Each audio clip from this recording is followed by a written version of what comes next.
So here we are, it's 8:30. Welcome everybody to my Tuesday morning ramble, vineyard ramble. Hope you had a lovely weekend. And here I am. So where do we think I am this morning? Let me give you a clue. So if I look down over in this direction, you can just make out the Toteville Tower right in the distance. So the village of Toteville is just over in the Roussillon. Behind that you have Perpignan, and behind that you have the beaches of Collioure, Banyuls, Portbou, and then on into Spain. So it's Catalonia there. And then if we pan round, here you can see, yep, we are near Tuchan. So here you can see the sun rising. So behind there, we're now in the Languedoc, and there's the beaches of Le Cat, La Palme, Fiteux. There's also Portal-les-Corbières is over in this direction, behind the mountain here, the lovely sunrise. And then panning round, this direction is Narbonne, so further into the Languedoc. So how many of you have actually been to this area? It'd be really interesting to know. Just put up if you know, if you've been here. James, I know you have because you've got your house in Portal, but anybody else been to this area? Just let me know. And here we've got some bamboo. So I was just standing next to this bamboo, wondering if there were any wild boar. This looks like it would be wild boar country, or like bedroom. This could be the wild boar bedroom down here. And they're a little stream, so they like streams too. So I'm hoping not to wake them up this morning. And then just moving around, so I've got the boring car this morning. Won't say hello to the boring car. No Diane this morning. And then up here, just look at this wonderful blue skies. And we've got the Toche Mountain behind. Toche Mountain behind here. And just lovely blue skies, and the town of Carcassonne. So Carcassonne is about an hour and a quarter down in this direction here from Tuchan. So everywhere is quite a long way from Tuchan. We are an hour and a quarter from Narbonne and an hour and a quarter from Perpignan as well. So we're pretty cut off in our lovely little valley. But to be honest, like at the moment, it's such a lovely place to be. Just look at this lovely light here. So, have you got your tea towels at the ready? Does anybody want to have a guess at which vineyard I'm in? Let's, if you can name the vineyard that I'm in from what I've said. So we're about 5 minutes from Tuchan. Anybody name the vineyard that I'm in, and you will get some wild herbs coming. So, just checking. Hi Beth, good to see you joined us. Oh, somebody, yeah, you've been to Bugarest, Carcassonne. I think there's a bit of a delay, so I just wait to see if anybody knows any idea which vineyard we are in this morning. Just wait another couple of seconds and then I will get. And sorry for my technical hitch the other day. Those that were hoping to see Kate Sweet at the end of my ramble, I saw Kate Sweet. I had quite a nice conversation with her, but unfortunately it sort of blew up my telephone, so nobody else could actually see it. Fortaleza, no, it's not Fortaleza, it's the other direction. The one near the house, it's the one at the back of the house.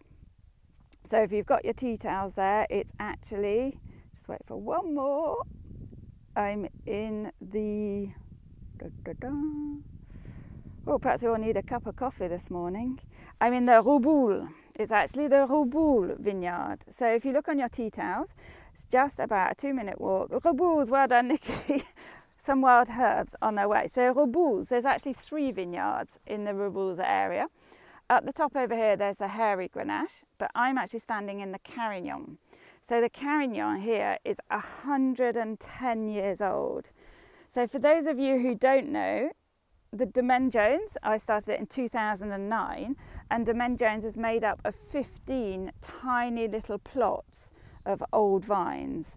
So this is one of them. This is Carignan. And now when I say it's Carignan, it was planted over 110 years ago. It's actually planted around about 1910. So these vines have seen an awful lot of history in here. And when it was planted, they would have grafted it themselves. The local growers would have taken shoots from other of their vineyards to plant this. So it is a local Massal selection. But at this time of year, and we're just going to walk around the vineyard and go up to the top so you can actually see, but this time of the year you can really make out the different grape varieties. So unfortunately the Carignan have now lost their leaves. So here, quite easy to pick out a Carignan. So no more leaf identification on the lovely Carignan, but we could do the branch identification. So dark brown, straight shoots. Dark brown, straight shoots. Shoots in French are called sarments. Sarments. So shoots in French are sarments. And then the leaves that are left are the grenache. So you can see some lovely golden grenache here. Just in case, I saw your bed hair. It's very your bed head was lovely. And here's the grenache that's still left, so we can have a look at the colour on the. Oh, I can't see the colour because of the light. The colour is just lovely, pale golden yellow, and still the typical shape of the grenache, in that when you spread it out, it's flat and it's round, not that indented, and lovely yellow colour. So you can actually see in this vineyard that although it's a majority of Carignan, there are the occasional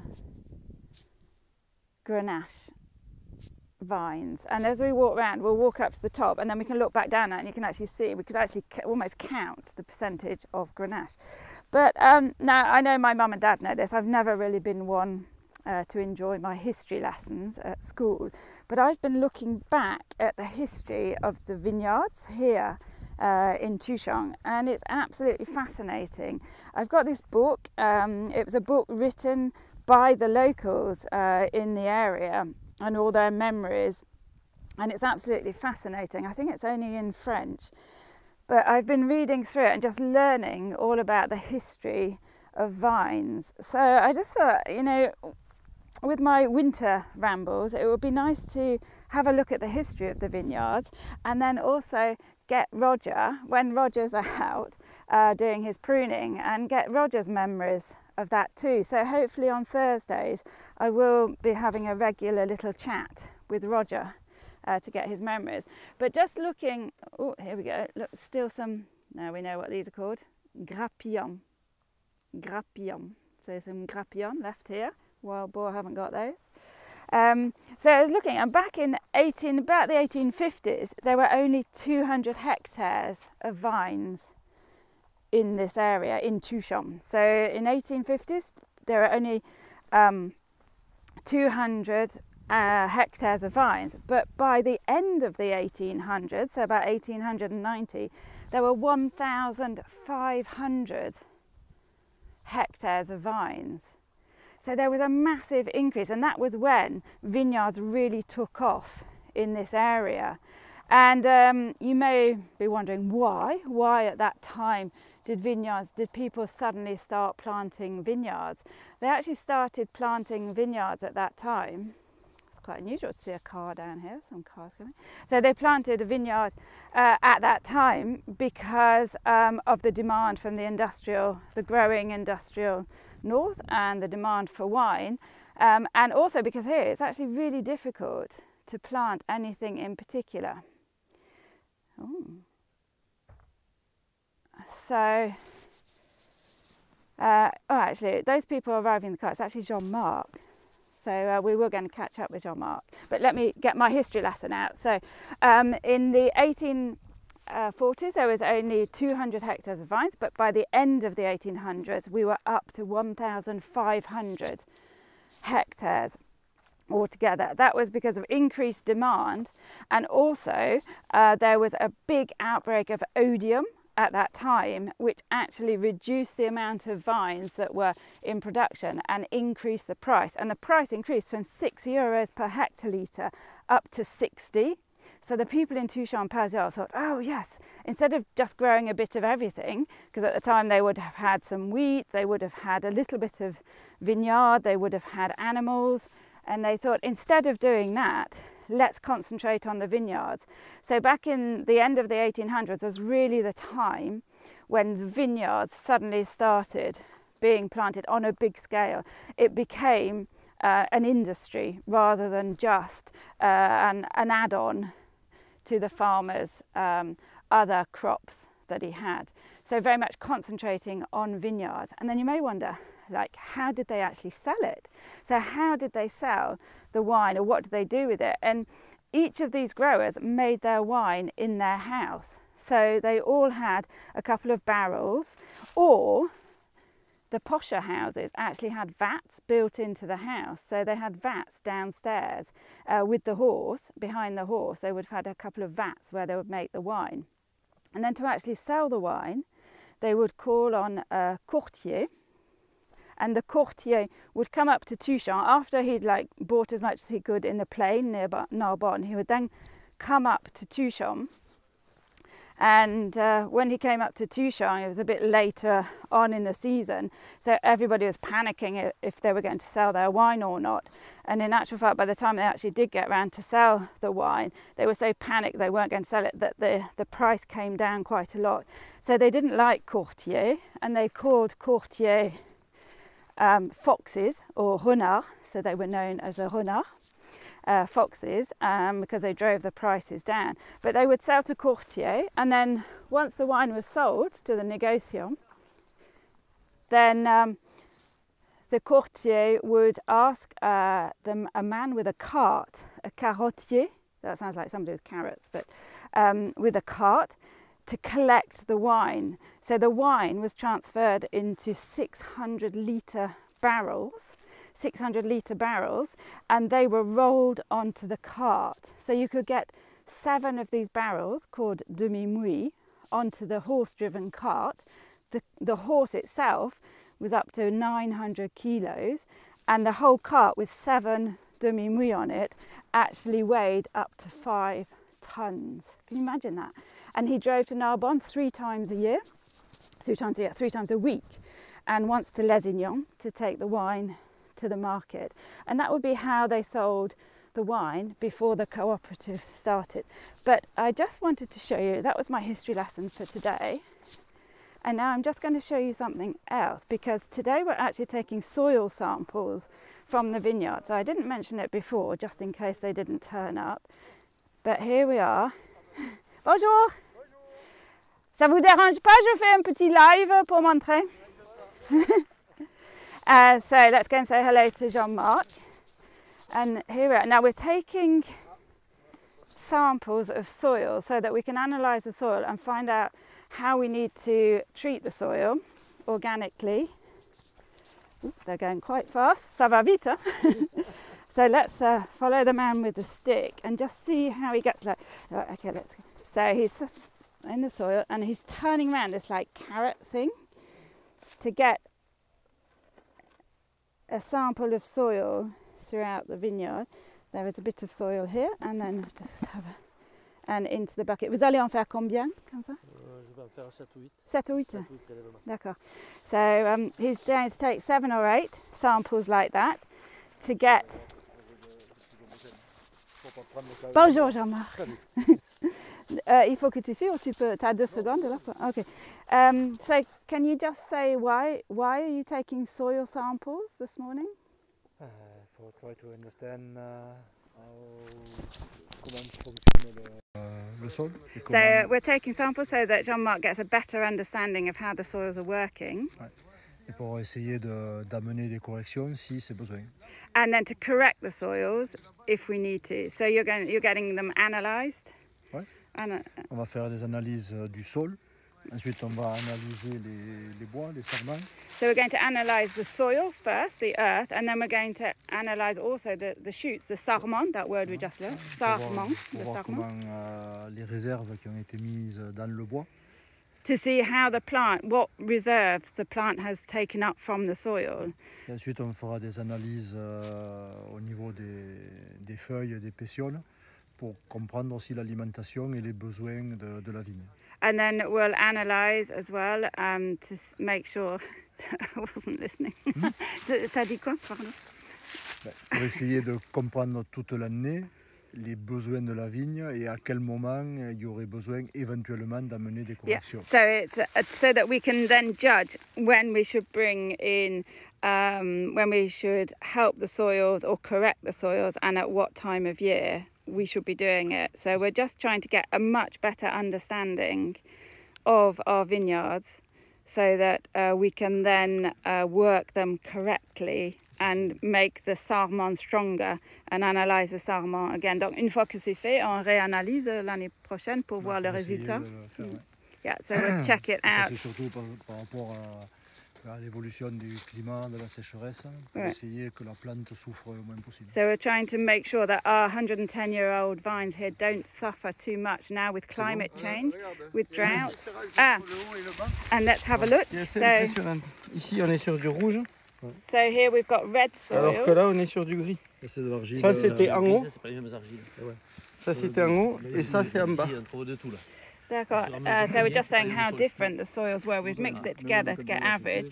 C'était en haut, c'était rouge. Oui. So on the top of the vineyard, it was a red soil. Here you can see red. Ça, non, en bas, ça c'est en bas. En bas, Ici, c'est là, rouge. là-bas. D'accord. So at the bottom, it's red. You see that bit of soil. Voilà. Et en haut, c'est gris. And on the top, it's a grey colour. So grey soils on C'est the de top. l'argile, ça. And that's clay. You can feel it. Ouais, ça se sent que c'est le. Et là So aussi, you can c'est de feel it's l'argile. clay.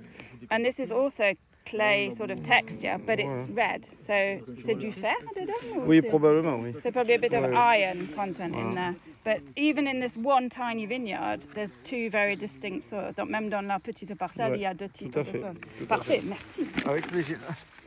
So that was a bit of action early this morning. So Jean Marc's off to, he's going to analyse selected 4 vineyards to start with that he's going to take the samples of this morning. So, well, a bit of action. So, good to see you, Tom Tom. It's been a while. Great to see you. You've just joined, Tom Tom. We're just coming to the end of our ramble this morning. So we've done a little bit of history, and we've looked at, Jean Marc nipped into the vineyard to take some soil samples. But if you missed it, don't worry, you can watch it on IGTV and on my YouTube. Don't forget my YouTube channel, because I have got about 50 of the vineyard rambles on YouTube. Just look at Domaine Jones. So I'll just move over, and I have got a question for you just to see. Here's competition time as I walk back down towards the car, and you can just point out here which are the Grenache. Again, you can see the Grenache vines. So competition time. I would like you to tell me how many 600-litre barrels could the carottier get on his cart to take to sell in Narbonne? How many demi-muits or 600-litre wooden barrels did the cart driver get on his cart? 7. Nigel, fantastic, brilliant. And Dan as well, Adam, 7. James, 1850, 1850. I think that's a bit ambitious. I don't think the horse would be able to cope with that. That's correct, 7. So congratulations, and some dried herbs on their way to you. So let me just have a quick look at the questions. If anybody has any questions, now's your chance to put them at the bottom. So here's a question from James. Did the Spanish plant vines there before 1659 when it was Spain? I don't know, James. Anybody listening, anybody know? Perhaps Steve, I'm thinking of Steve down in Tarragon in Spain. But what I'll do, I will have a look and I will give you the answer next week. So did the Spanish plant vines before 1659 when it was Spain? I know the first vines were planted by the Romans, so that was a bit before that, so not quite sure. But anybody, I will come back to you, James, on Thursday. So my next vineyard ramble is going to be on Thursday. I'm hoping to track down Roger so that he can fill us in a bit on the history of the area and winemaking before the cooperative. And thank you very much for listening to me. So I'm off now to Estegel. And just like to say thank you to everybody for joining me this morning. Oh, a couple more questions. So Wine Time, Brad, is climate change affecting the old vines?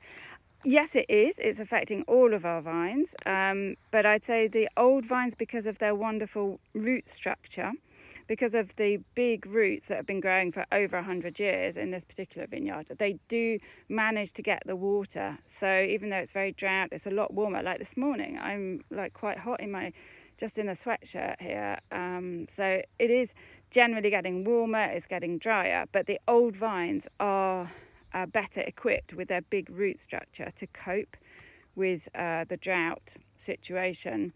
But we're also seeing new pests arriving because of the climate change. This year we had a new moth called Cryptoblabes, which we've never had before.